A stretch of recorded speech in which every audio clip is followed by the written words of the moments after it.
అదే RTV app వార్తల్ని క్షణాల్లో చదివే అవకాశం ఉంటుంది. ఒక న్యూస్ పేపర్, ఒక టెలివిజన్ ఛానల్ మీ చేతుల్లో ఎప్పుడూ ఉంటాయి. వరద తగ్గుముఖం పట్టిన తర్వాత ఫోకస్ మొత్తం కూడా శానిటేషన్ మీద చేస్తున్న పరిస్థితి. శానిటేషన్ తర్వాత ఇళ్లలో ఉన్న మట్టిని ఏ విధంగా బయటికి తీయాలి దాని మీద దృష్టి సారిస్తున్నారు. అక్కడ ఉన్న నేతలందరూ కూడా, అధికారులంతా పూర్తిగా కూడా వారితో రాత్రి కూడా ముఖ్యమంత్రి సమావేశమైన పరిస్థితి. సార్, ఇప్పుడు మీ ఫోకస్ నిన్నటి దాకా ఫుడ్, వాటర్ వీటి మీద, కానీ ఈరోజు క్లీనింగ్ ఆఫ్ ద హౌసెస్, తర్వాత అక్కడ ఉన్న వాళ్ళందరినీ జాగ్రత్తగా బయటికి తీసుకురావడం ఎలా ఉంది? దాంతోపాటు ఇది కూడా చేస్తున్నాను, ఫస్ట్ది కూడా చేస్తున్నాను కృష్ణమోహన్ గారు. నిన్న మీకు చెప్పినట్టే నిన్న మీ మీడియాకు కూడా ధన్యవాదాలు తెలియజేయాలి. ఇక్కడున్న సమస్య తీవ్రతని రాష్ట్ర వ్యాప్తంగా తెలియటం వల్ల నిన్న ఉదయం 7,05,000 మందికి బ్రేక్ఫాస్ట్ పెడితే 8,02,000 మందికి లంచ్ ఇచ్చాం. రాత్రి అయితే మేమే ఊహిస్తున్నట్టుగా 11,23,000 మందికి డిన్నర్ పంపించాం. అంటే అన్నవరం టెంపుల్ అని, ఆ టెంపుల్ అని, ఈ టెంపుల్ అని, చాలా అటు వైజాగ్ ఇటు నెల్లూరు దగ్గర నుంచి చాలామంది దాతలు స్వచ్ఛందంగా కూడా పంపించారు. ప్రభుత్వం మేము ఏర్పాట్లు చేసిన దాన్ని మించి వచ్చింది.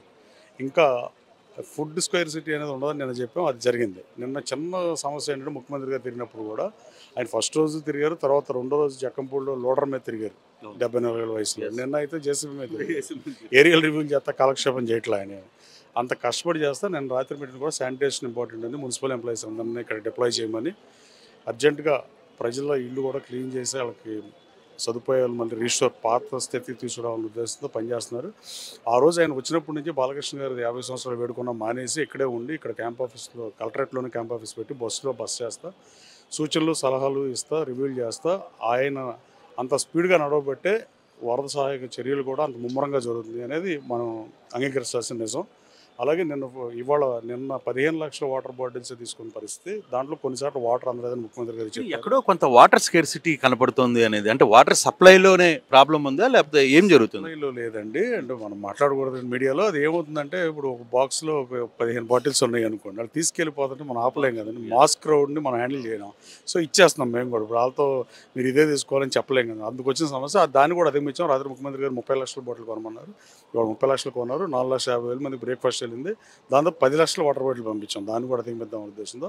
క్రానిక్ డిసీజ్ ఉన్న మెడిసిన్స్ మనం 3 రోజుల క్రితం చెప్పారు, అవి కూడా ఇస్తున్నారు. కానీ ఈ రోజు నుంచి అయితే డోర్ టు డోర్ ఇమ్మన్నారు. ఏదైనా అంబాపురంలో ఒకటి 2-3 రోడ్లు, కొంత ఏరియా, జక్కంపూడిలో వైఎస్ఆర్ కాలనీ అపార్ట్మెంట్స్ తప్ప మిగతా అన్ని చోట్ల ఇవాళ 4 అడుగులు 3 అడుగులు 2 అడుగులు వాటర్ తగ్గింది. అక్కడంతా డోర్ టు డోర్ వెళ్ళిమ్మన్నారు తప్ప ఇలా మూకుమ్మడిగా లేకపోతే రోడ్డు మీద సెంటర్లో ఇవ్వటం అనే కార్యక్రమానికి స్వస్తి పలికారు. అలాగే వైసీపీ ప్రభుత్వం కూడా ఏదో ఒకటి విమర్శలు చేయాలని చేస్తుంది తప్ప వాళ్ళకు కూడా ఓటేశారని నిజాన్ని గ్రహించి కొంతమంది వాళ్ళకు కూడా మంచి చేస్తాకు రావాలి. ప్రజాసేవలోకి వచ్చింది, రాజకీయాల్లోకి వచ్చింది మంచి చేయటం తప్ప ప్రజల ఇబ్బంది ఉన్నప్పుడు రాజకీయ స్టేట్మెంట్ అయితే సభ్య సమాజం అసహించుకుంటుంది. జుగుప్సాకరంగా వ్యాఖ్యించిన అట్ట ఉంటుంది. చంద్రబాబు నాయుడు గారు 29 రాష్ట్రాల్లో, జమ్మూ కాశ్మీర్ కూడా రాష్ట్రంగా పరిగణిస్తే 29 రాష్ట్రాల్లో ఈయనకన్నా క్రైసిస్ మేనేజ్మెంట్ బాగా చేసే ముఖ్యమంత్రి ఉన్నాడని వేరే వాళ్ళ పోటీ పలానాళ్ళు చేస్తారని చెప్పమని వైసీపీ నేతలు ఇంత ఫ్లడ్ జరిగింది మీ కృష్ణా జిల్లాలో కావచ్చు, గుంటూరు, ఒక్క నేత కూడా బయటకు వచ్చి ఆశ్చర్యకరం అండి. ఎందుకంటే ఎక్కడో నెల్లూరు శాసనసభ్యులు, చిత్తూరు శాసనసభ్యులు ఎక్కడెక్కడో వస్తున్నారు. సరే, పార్టీల గురించి కాదు, ప్రజాప్రతినిధులు వాళ్ళు వస్తున్నారు. తెలుగు ఎన్డీఏ అభ్యర్థులు, ఎన్డీఏ శాసనసభ్యులు, మంత్రులు, ఇన్ఛార్జీలుగా ఉండి ఎంపీలు అలా. కానీ మరి వాళ్ళు ఎక్కడ కనపడకుండా అలా ఉండటం, దాగుడు మూతలు ఆడుతూ మళ్ళీ మధ్యలో బయటకు వచ్చి మీడియా ముందు అక్కడక్కడ మాట్లాడుతున్నారు. అది బాధాకరం. ఈ రాష్ట్రంలో ప్రభుత్వం బాగా పనిచేస్తుందని కితాబిచ్చే రాజకీయాలు రాష్ట్రంలో లేవులే.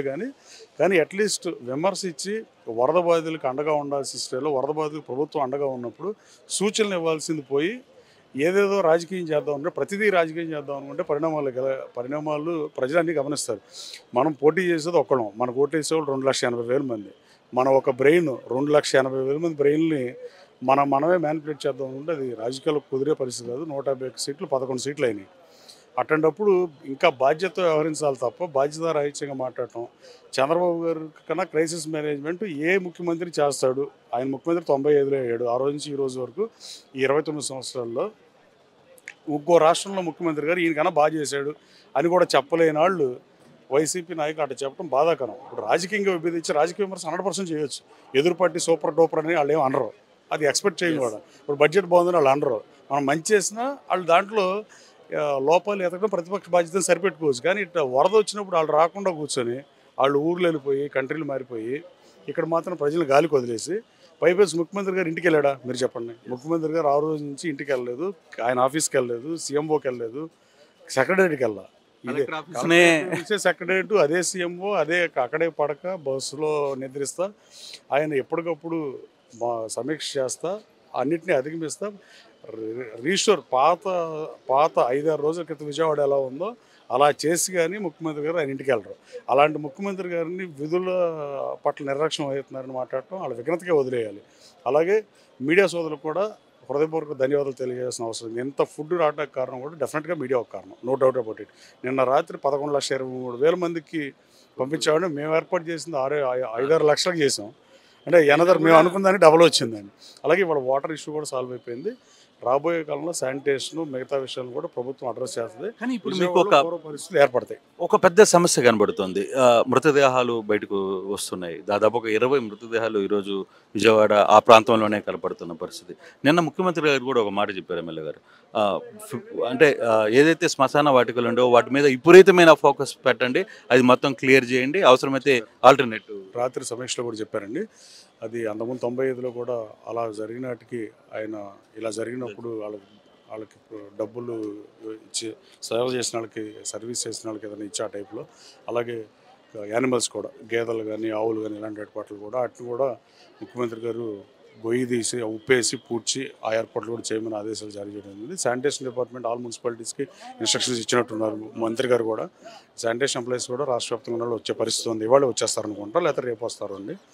పూర్తి స్థాయిలో ప్రభుత్వం తను చేయగలిగిన దానికన్నా పరిధికి మించి రాత్రిపూట అమిత్ షా గారికి ఫోన్ చేసి బోట్లు తెప్పించిన, రాజస్థాన్ నుంచి, పంజాబ్ నుంచి ఎయిర్ లిఫ్ట్ చేసిన, ఛత్తీస్గఢ్ నుంచి, ఒరిస్సా నుంచి తెప్పించినా ఏది చేసినా ప్రజల కోసమే చేస్తున్నారు. దీంట్లో రాజకీయ ముఖ్యమంత్రి గారు చేయట్లా.